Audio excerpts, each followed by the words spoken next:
Que el Señor les bendiga, mis hermanos. Damos gracias al Señor porque una vez más estamos aquí para compartir la palabra del Señor, la palabra de Dios. Bueno es escuchar su voz. Y el día de hoy nuevamente vamos a ir al libro de Malaquías capítulo 3. Malaquías capítulo 3, versículo 6 al 12. Déjeme contarle algo. La santidad en el creyente debe ser manifestada en cada momento de la vida.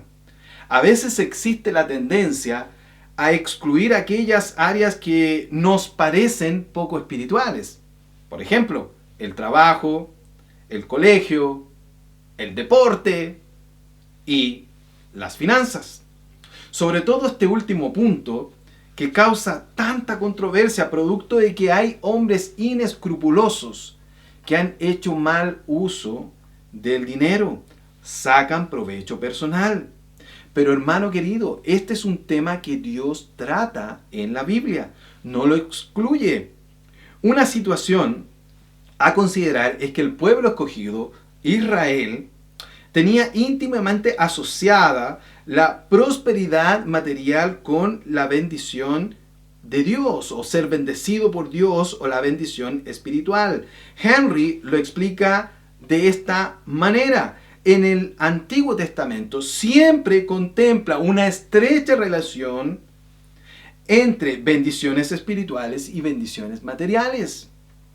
Incluso una de las esperanzas que tenían el pueblo de Israel con la llegada del Mesías al trono de David era porque esperaban, ¿sabe qué? Prosperidad material y estabilidad en ese punto. Gillis lo expresa de esta forma. Muchos del pueblo, cuando creían en la era mesiánica, pensaban en la venida de un rey temporal que daría a la nación una prosperidad material. El pueblo había tomado una costumbre inversa a lo que realmente creía y que ellos pensaban como nación. Interpretaba o deseaba que Dios los bendijera, que Dios los prosperara, pero al revés estaban reteniendo el diezmo y estafaban al pobre. Jamieson lo expresa de la siguiente forma: la retención de los diezmos y la falta de simpatía hacia los pobres de parte de los ricos. Esto que había generado una enorme brecha y pobreza, acentuada por el deficiente desarrollo económico del país. Recordemos que los oyentes de este mensaje originales venían o eran los herederos de aquellos que habían sido deportados a Babilonia y habían vuelto a la nación. Por lo tanto, no llevaban tanto tiempo asentados en el lugar, en el desarrollo económico. Bien, vamos a hablar el día de hoy de la santidad y las finanzas. ¿A usted cree que es importante el apoyo económico a la obra de Dios? Qué pregunta, ¿no? Versículo 6 dice lo siguiente, parte ahí, dice: porque yo Jehová, ¿qué dice? No cambio, no cambio. Por un lado, la invariabilidad de Dios. Dios no cambia. Esto significa que Dios en su totalidad, en su plenitud, absolutamente, Él no cambia. Él no muta. Él habla de sí mismo en esta condición que no se altera. Por lo mismo, Él mantiene su promesa. La línea en la segunda parte del versículo dice: por esto, hijos de Jacob, no habéis sido consumidos. Bien, comienza con un no. Dice: no han sido consumidos, no han sido terminados, no han sido destruidos. El pueblo había permanecido y permanece porque Dios no varía, no cambia, es inmutable. Porque Él no cambia y ha prometido algo, es que preserva al pueblo de Israel por medio del trono de David. Y no los ha destruido y no los destruirá. No es por ellos, sino porque es Dios el que no cambia y mantiene su promesa. Qué gran declaración teológica es la que hace al inicio de este versículo. MacArthur comenta: Dios nunca cambia su naturaleza o propósito. Esto es como la ley de gravedad. Usted lo ubica bien. acá en la tierra, en estas condiciones naturales. Usted lanza un objeto al aire y este objeto va a caer. Lanza cualquier cosa y esto va a caer por la ley de gravedad. Esto no se altera, no cambia.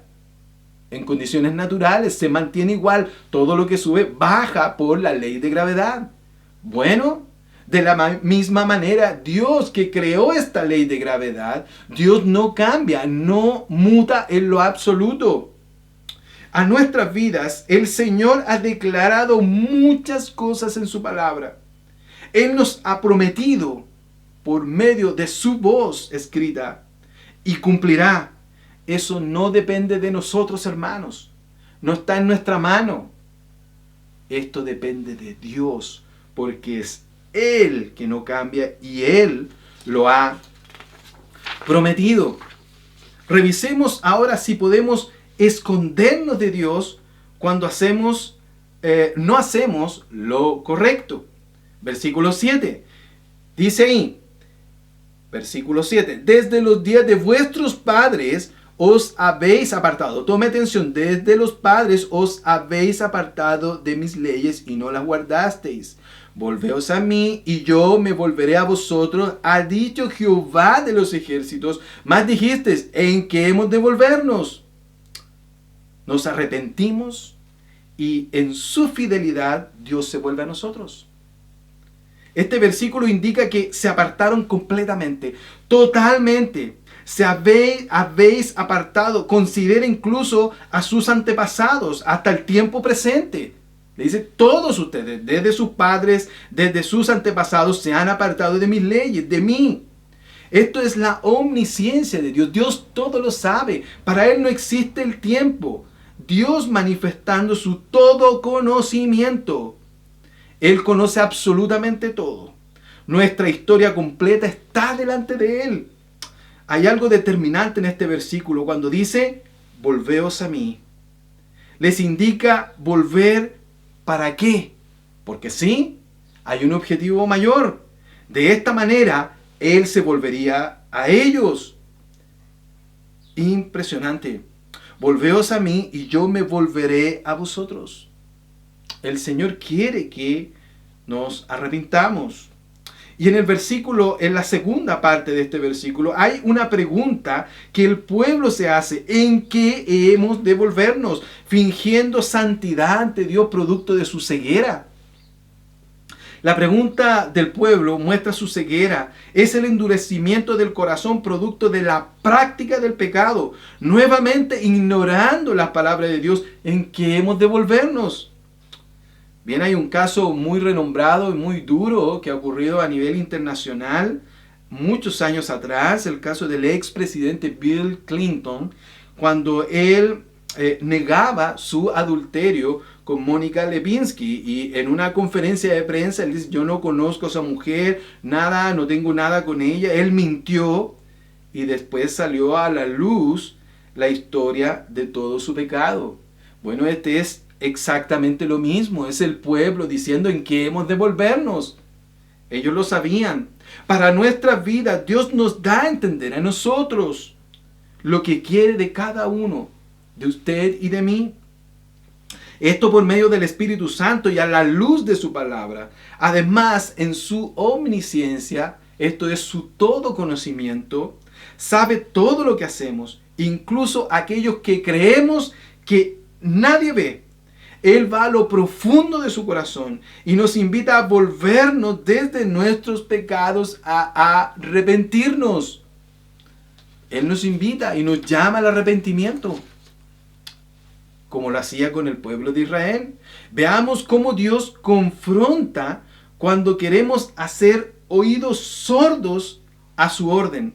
Versículo 8. Dios revela nuestras finanzas. ¿Robará el hombre a Dios? Mire qué interesante. Dios nos confronta directamente en lo económico. Versículo 8. ¿Robará el hombre a Dios? ¿Robará el hombre a Dios? La pregunta es un poco más profunda. Esa palabra robará tiene un significado más amplio, mayor. Podría ser defraudará. ¿Defraudará el hombre a Dios? Me imagino cada uno mirando a su alrededor, buscando quién es el que había defraudado, y decían, pero ¿cómo si esto es imposible? Pero el versículo es determinante, mi hermano. La palabra robará o defraudará indica una acción no completa, es una acción repetitiva que se estaba realizando en ese momento en forma constante. Esto es independiente en qué momento, es algo constante. Las palabras habéis robado indica que ellos eran los protagonistas, los auditores de este mensaje original, eran los protagonistas de esta acción.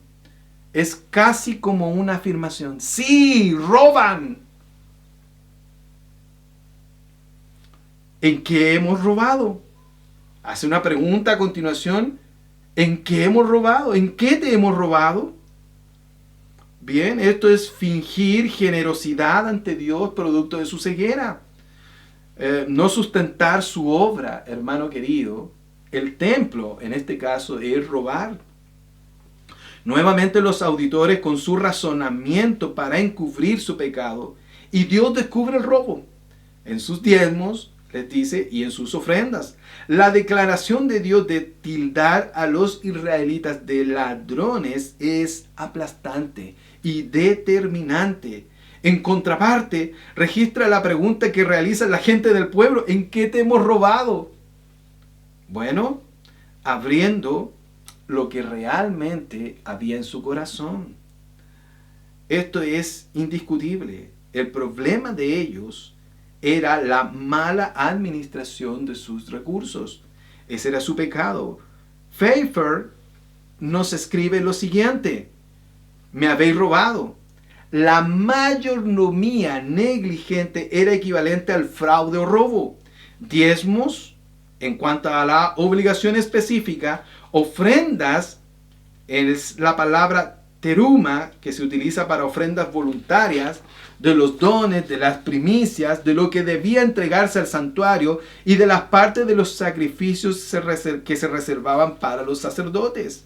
El pueblo había perdido su santidad, se había apartado de Dios por la mala administración de sus finanzas en forma reiterada.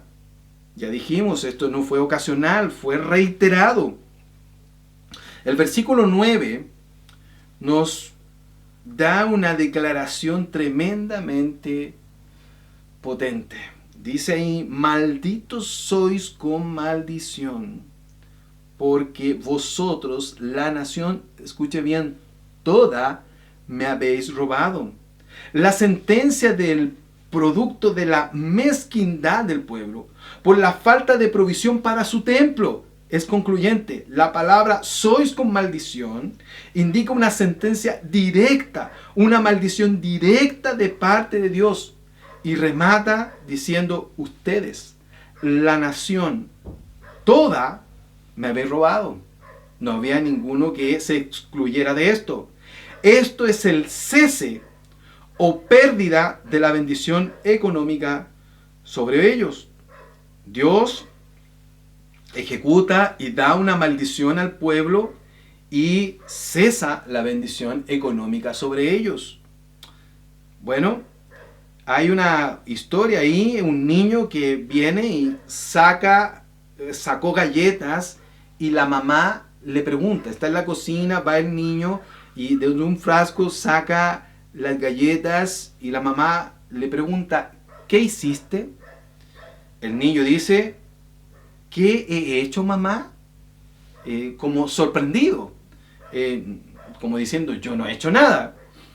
Aunque el niño no se daba cuenta que tenía azúcar en su ropa de las galletas. La evidencia era concluyente. Se notaba que ellos estaban robando. Dios lo sabía, igual que la historia de la mamá con el niño. Hermano querido, muchas personas en nuestra vida, en nuestro diario vivir como creyentes, muchas personas dicen que no ofrendan o diezman porque no tienen dinero. Dicen: no, yo no diezmo o no ofrendo porque no tengo dinero. Pero es al revés. Porque no diezman u ofrendan, escasea el dinero. Por no proveer para su obra, por cerrar su mano para la obra de Dios, por no querer aportar a la obra de Dios, es que escasea el dinero, lo económico en su casa. Dios quiere bendecirle. Y Dios les quiere usar a usted para bendecir su propia obra. La afirmación, hermano querido, saca a la luz aquello que no se quería mostrar, la falta de provisión en el templo, pero Dios da la oportunidad de recibir bendición, desafiando a aquellos que lo defraudan. Revisemos el versículo 10, ¿les parece? Dice ahí, traed todos los diezmos al alfolí, y haya alimento en mi casa. Y probadme ahora en esto, dice Jehová de los ejércitos, si no os abriré las ventanas de los cielos y derramaré sobre vosotros bendición hasta que sobreabunde. Bien, esto es ahí en el versículo 10, Dios da una orden que determina los siguientes versículos. Dice traed, es lo primero, da una orden, esto es imperativo, es una orden, no es opcional para el pueblo. Traed. Dios marca el sentido de esta acción dando una orden, pero lo nexa a la frase ustedes me roban. Es traed, ustedes me roban, me habéis robado, traed. Hay algo acá que Dios nos indica. Es claramente una antítesis. Anteriormente dice me habéis robado y ahora les dice traed. Por un lado, lo que hacían los hombres, esto era lo que hacían los hombres, robar, y por otro lado está Dios que quiere bendecir. Él les ordena que traigan los diezmos y alimento, ofrendas, a su casa, al templo. La palabra haya, alimento, haya, indica el deseo de Dios para el templo, para la casa, para el templo en esos tiempos. Él quiere provisión para su obra y que continúe su provisión. Es lo que Él quiere. La promesa de Dios de abrir las ventanas de los cielos para quien cumpla y Él derrame de bendición directamente para aquellos que proveen para su casa. Pero no solo eso, sino que esa bendición sería completada, no terminaría hasta que sobreabundara. No sabemos cómo será esto en cada vida. No sabemos cómo se manifiesta en cada vida.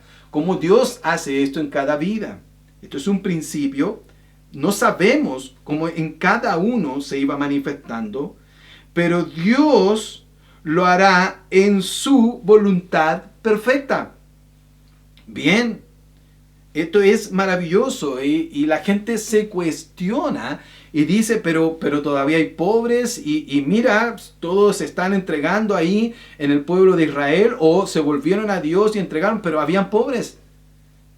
Bueno, la promesa del Señor es que iba a bendecir sobreabundantemente. ¿Cómo Dios bendice sobreabundantemente? Eso no lo sabemos. Es lo que Dios determina en cada una de las vidas. Pero Dios bendice. Dios motiva a sustentar su obra y ofrece. Él ofrece. Ya estamos en el versículo 11. Reprenderé, dice, también por vosotros al devorador, y no os destruirá el fruto de la tierra, ni vuestra vid en el campo será estéril, dice Jehová de los ejércitos. Bien, esto es muy interesante. Dice que es bendición abundante, alejar las amenazas de nuestra economía. Este versículo es dependiente del anterior. Cuando el Señor dice reprenderé, indica la protección futura y directa para aquellos que cumplen con lo solicitado. Protege del devorador y también de la esterilidad de la tierra. La idea de que Yahweh, Yahvé, Dios, el Señor, Dios de los ejércitos, pelea contra quien quiera dañar a aquellos que cumplen. Lo prueban, mantienen alimento y diezmos en su casa. Bien, yo quiero hacer un énfasis y detenerme unos minutos acá, porque esto es muy distinto a lo que por ahí escuchamos como la doctrina o teología de la prosperidad. No estamos diciendo eso. Simplemente lo que Dios dice en su palabra. Eso es muy distinto. Dios no tranza con el pecado. Dios no tranza con el pecado. Uno no paga por bendiciones. No está dando un dinero ni pactando cuotas con Dios para recibir bendiciones. No, mi hermano. Hay que alejar ese pensamiento de cada una de las vidas. Eso no corresponde. La palabra del Señor está diciendo otra cosa. Que Él desafía para entregar sustento a su obra. Entregar sustento a su obra. Y Él va a bendecir. ¿Cómo se aplica esta bendición abundante a cada una de las vidas? Ese es el trato de Dios con cada uno de nosotros. Pero el Señor no nos está prometiendo hacernos ricos. Él quiere bendecirnos y quiere usarnos para bendecir su obra. Y gloria a Dios por eso, que nos considera. Él podría no considerarnos. Podría hacerlo directamente. Él es todopoderoso. Vamos al versículo 12, ahí dice, admiración de los no creyentes. Dice ahí, y todas las naciones os dirán bienaventurados, porque seréis tierra deseable, dice Jehová de los ejércitos. La afirmación dirán bienaventurados es la confirmación de la bendición entregada por Dios. Las naciones le llamarían bienaventurados, dichosos por esta situación. Simplemente la nación sería tierra deseable debido a la abundancia incomparable. Bien, los ganadores de una carrera, usted lo ha visto, cuando hay una carrera en atletismo y los ganadores, los que han ganado la carrera, estos suben al podio. Y está el primer lugar, segundo lugar y el tercer lugar. Y usted se ha dado cuenta de que todos los que corren, los que compiten, quieren estar en ese lugar. Bueno, de hecho compiten para estar ahí. Pero solo 3 suben al podio. Y son personas que todos los rodean, les sacan fotografías, y los que han competido también, los que venían en la carrera, en la competencia, también los admiran y querrían estar en el podio, pero solo 3 han ganado. Son admirados y reconocidos por haber ganado la carrera, por haber obtenido este logro. Bueno, es la misma idea acá, que las naciones admirarían al pueblo de Israel por la bendición que Dios le entregaría. Bueno, y si usted ve el día de hoy, independiente de algunas naciones que odian al pueblo de Israel, podemos decir que también Israel es tremendamente bendecido y es admirado. Bueno, y a nuestra vida, ¿qué de nuestra vida con esto? Es cierto que no todos serán ricos. Es cierto, esto es una realidad. Pero el entorno verá la bendición de Dios sobre su vida y sobre nuestra vida. Dios no nos desamparará en nuestra necesidad. Esto es una pregunta sencilla que me gustaría hacerle a ustedes, hermanos. ¿Dios le ha desamparado? ¿Dios le ha dejado? ¿Dios lo ha dejado solo y lo ha desamparado? Tenemos muchas historias, y si diéramos la oportunidad ahora que usted contara sus historias y cómo Dios lo ha bendecido y cómo Dios lo ha sustentado y cómo Dios lo ha guardado en cada área de su vida. Cómo Dios de la nada ha hecho algo por usted. podremos decir y podemos fuertemente comentar que Dios ha sido fiel. Esto es el comienzo. Dios no cambia. Dios no cambia. Dios no se mueve. Y Él, si ha prometido algo, Él lo va a cumplir. Él lo va a cumplir. Bien, mi hermano. El Señor es inmutable. El Señor no cambia. El Señor no se mueve. El Señor no muta. No varía. Por lo tanto, no destruye a sus hijos, al pueblo de Israel, a pesar de su infidelidad. De la misma manera con nosotros. El simple hecho de que Él es fiel, y porque Él es fiel, Él cumple. Aunque en ocasiones, producto de la práctica del pecado, no vemos lo que estamos haciendo, no vemos el pecado que estamos cometiendo. Queremos ignorarlo, ignorar lo que hacemos e ignorar a Dios.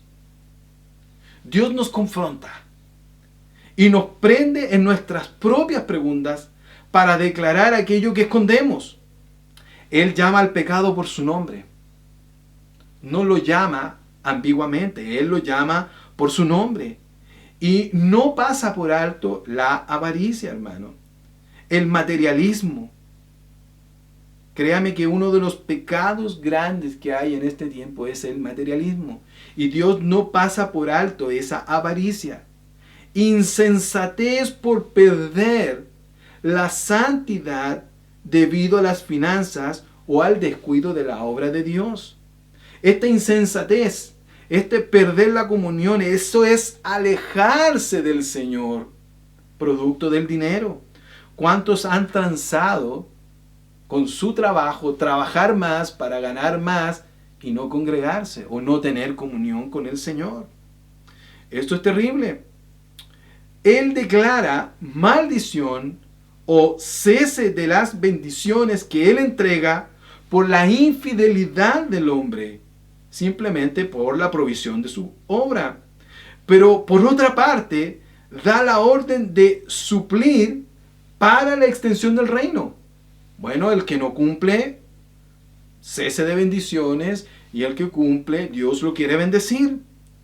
No porque necesite nuestro dinero, hermano, su dinero y el mío, sino porque Él quiere que mostremos compromiso, que mostremos fidelidad, y porque quiere bendecirnos abundantemente.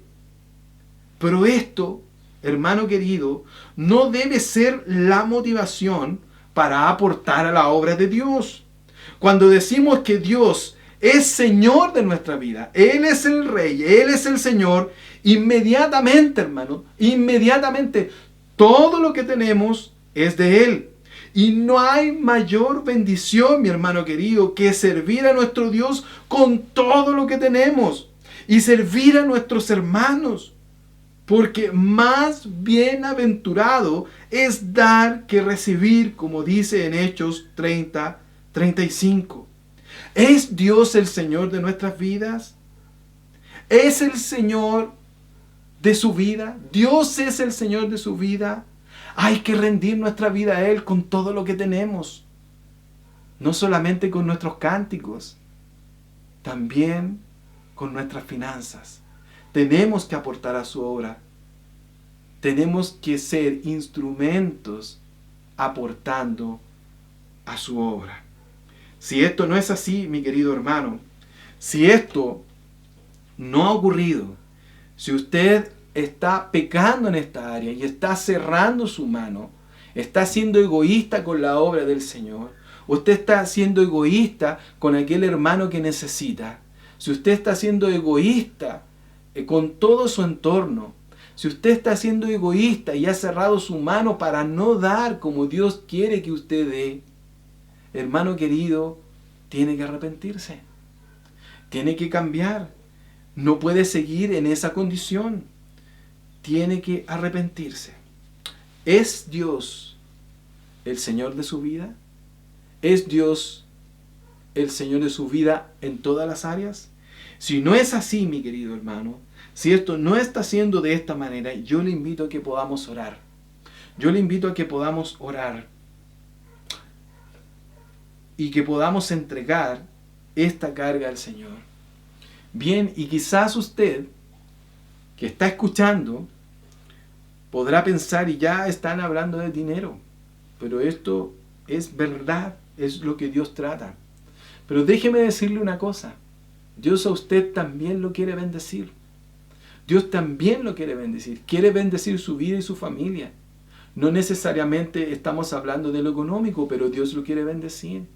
Y usted también puede ser parte de la obra del Señor. Y tiene que entregar su vida al Señor, entregar su corazón al Señor. Esta es una gran familia y Dios quiere bendecir a sus hijos.